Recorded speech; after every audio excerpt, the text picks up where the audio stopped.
o engenheiro teve acesso das fichas originais ou a equipa do engenheiro teve que elaborar as fichas de forma, digamos assim, autônoma, respeitando o modelo indicado pela comissão? É a comissão que entrega as fichas ou o mandatário, o pré-candidato com a sua equipa devem elaborar as fichas? Como é que isto está a correr? E pode confirmar que existem problemas nas organizações de base, militantes que têm estado a demonstrar resistência para alguns nomes que pretendem concorrer? Álvaro, nós recebemos diretamente das mãos dos membros que compõem o órgão, esse órgão da subcomissão de candidaturas. Portanto, são fichas, são declarações, digamos assim, são formulários autênticos. E é com eles que estamos a trabalhar. Portanto, quanto a isso, estamos, digamos que, na normalidade. Relativamente à segunda questão que me coloca, em relação a alguns dos nossos camaradas que não estão muito contentes com essa forma de encararmos a democracia interna, em que há uma concorrência e há uma disputa, claro, uma disputa salutar, uma disputa que seja profícua para o desenvolvimento da organização. Há camaradas nossos que reconhecem fragilidades pessoais, estão preocupados em não serem cooptados para o mandato seguinte. Ou seja, muitos desses nossos camaradas, no passado, beneficiaram de cargos, de mordomias, de facilidades no partido, sem o merecer. E agora, com o processo de renovação de mandatos, e, portanto, vai haver rotações a nível das bases, das comunas, dos municípios e até do Comitê Central. Do Comitê Central, onde saí 312 camaradas. Portanto, esses camaradas, no seio deles, têm estado a surgir algumas vozes muito preocupadas com o processo da democratização interna do partido. Estão a fazer apelos que colidem grandemente com o espírito estatutário e até com a disciplina partidária. Fazem apelos para votar num ou noutro candidato e alguns deles fazem uso dos cargos que ostentam para inviabilizar esse espírito concorrencial que o partido precisa. O partido precisa sempre de ir buscar os melhores militantes para dar-lhes a oportunidade de melhor contribuírem para o reforço e o engrandecimento do partido.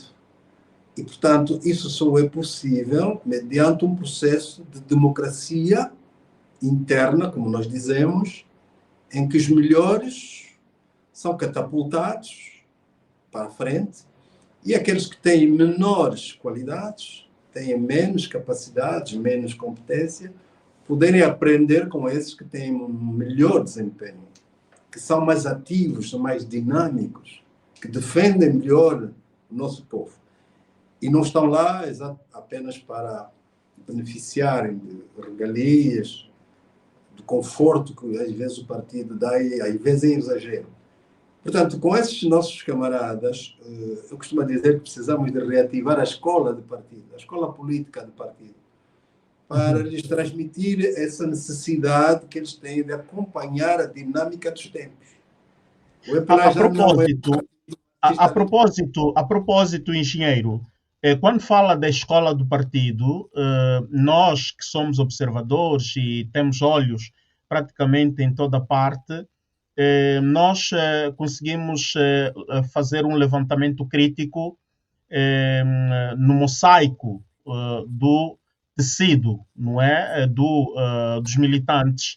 Existe, de facto, uma letargia em termos de democracia. E acompanhamos o ano passado, ainda o início deste ano, o engenheiro tem estado a se bater muito para a democratização dentro do partido. E é mérito seu também que hoje, oficialmente, há esta grande abertura para as múltiplas candidaturas. Em termos de formação política, formação metodológica, este é um dos pontos que, caso o engenheiro venha a ganhar, vai primir que os militantes se familiarizem, tenham conhecimento e pratiquem a cultura da democracia interna dentro do MPLA? Exatamente, exatamente, Álvaro. Nós temos que investir nesse capítulo da formação política e ideológica dos nossos militantes.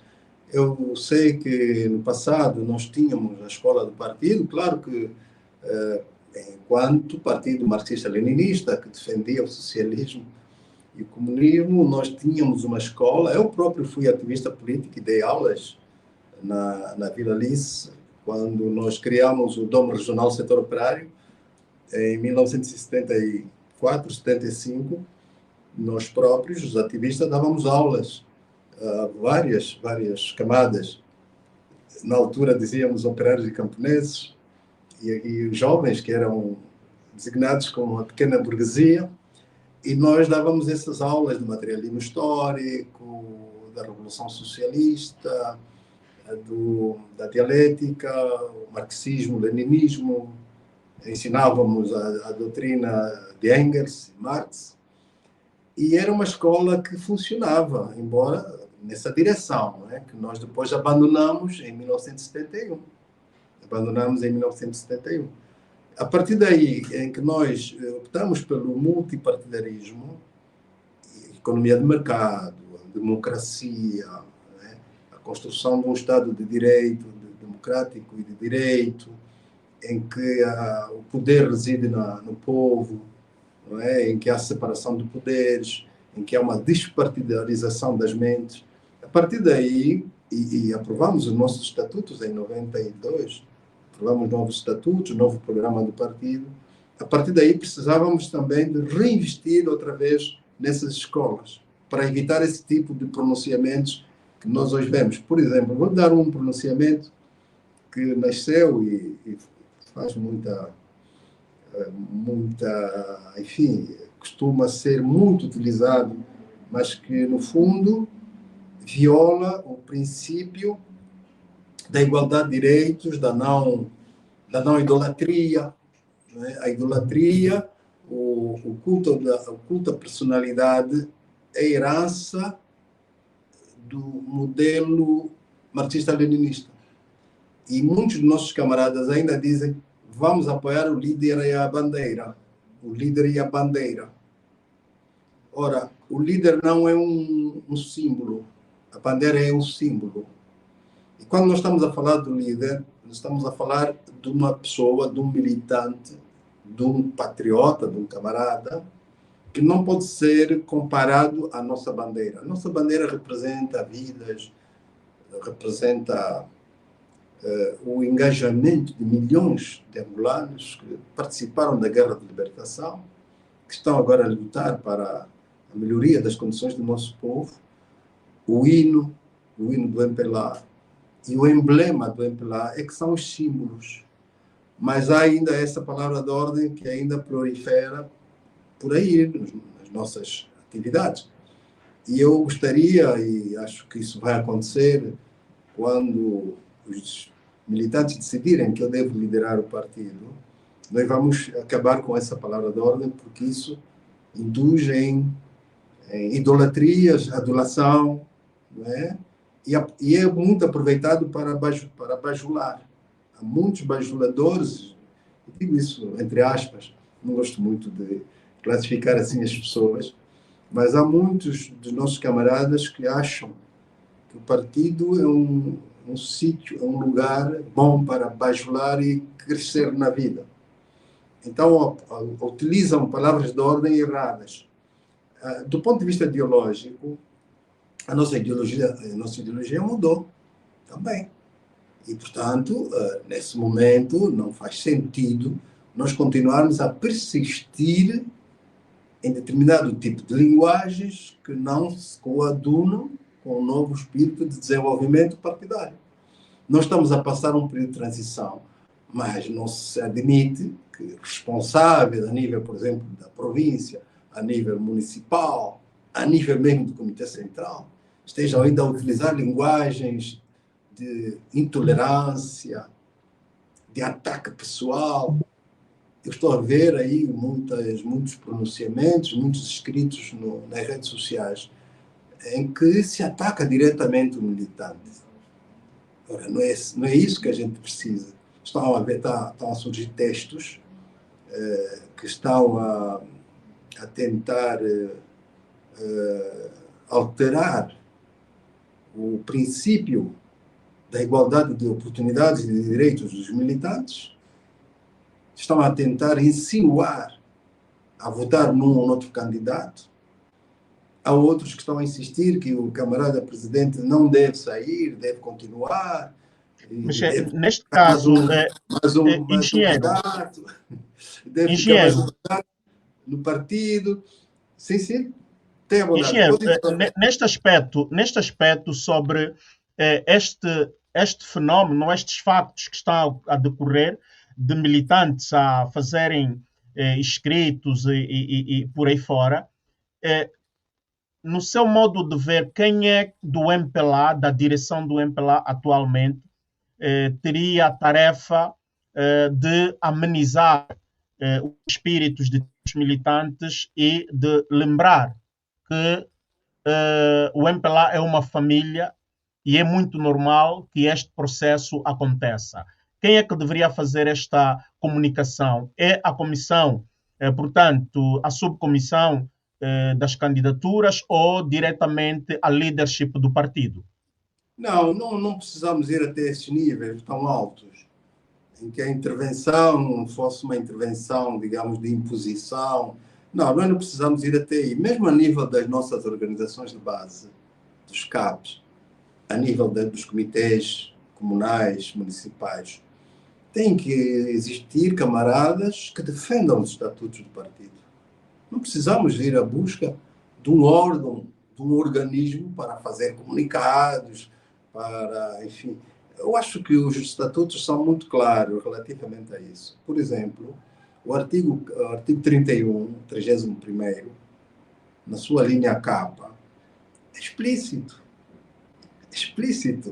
O artigo 13º está lá, em que os militantes que reúnam requisitos suficientes para se proporem a uma candidatura a qualquer nível, podem fazê-lo livremente.